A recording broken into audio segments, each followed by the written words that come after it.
making some jerky today. Just got it in the smoker now.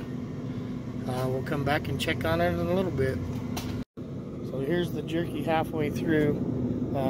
These were on the bottom. I always have to rotate it because the bottom cooks faster than the top.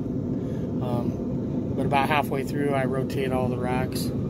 As you can see, the top is definitely dunner than the bottom right now. But now that I switch the racks around, the bottom will catch up.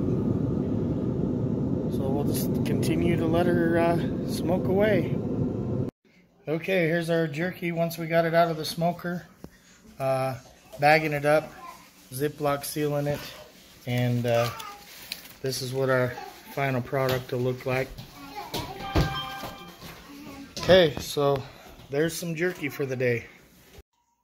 Okay, so here's the jerky all bagged up, ready to be consumed.